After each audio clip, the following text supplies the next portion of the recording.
Там машина была на столе. Может, просто выиграть?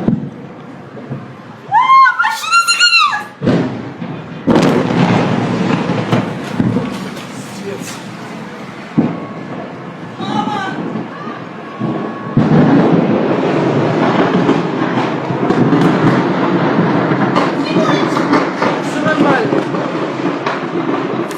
2023 оны 8 дугаар сарын 14-нд Оросын холбооны улсын Дагестан мужийн нийслэл Махачкала хотод аимшигт дэлбэрэлт болж олон хүний амь нас эрүүл мэндэд нөхөж бошгүй хохирол учирсан.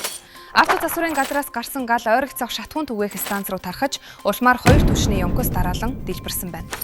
Энэхүү ослын улмаас 35 хүн амиа ардаж, 80 гаруй хүн түлэрдэж, гэмтсэн нь олон нийтийг цочроосон билээ. Дэлбэрэлт туссан шатхуун түгээх станц нь аж ахуйн нэгжүүд иргэдийн өдөр тутмын зорчих бүсийн яг дунд байрлаж байжээ.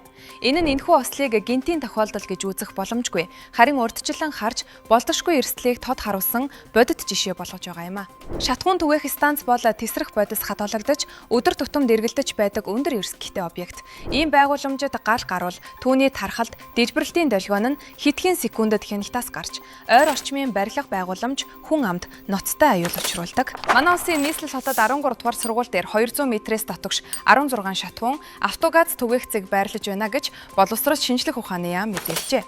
Энэ нь галын аюулгүй байдлын норм дүрмтэй зөрчилдөж байгааг албаныхан хүндсэн байна.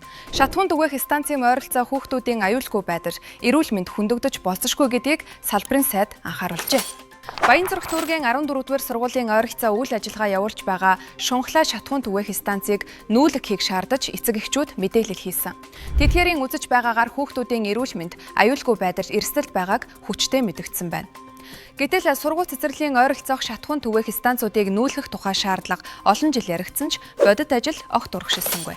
Эцэг эхчүүд иргэдийн эсэргүүцэл, мэргэжлийн байгууллагын анхааруулга байсаар атаж, осол гамшиг гарсны дараа л хариуцлага ярддаг энэ хандлага бол бодлогын сулралт төдийгүй ил тод шунлын илэрх юм. Улсдаа томд тооцогдох компани хэрнээ ийм байршлуудыг нүүлгэн шилжүүлэхгүй, эрсдлийг багасгах бодит алхам хийхгүй байгаа шалтгаан нь ихэнхдээ ашиг сонирхол. Хотын төвд урсгал ихтэй газарт байрлах станц илүү ашигтай.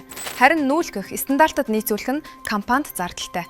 Ингээд аюулгүй байдлыг 2 дугаарт тавьж, хүний амийг ашигын тооцоонд багтааж байна. Энэ бол техникийн асуудал биш, ёс зүйн болон бодлогын сонголт юм.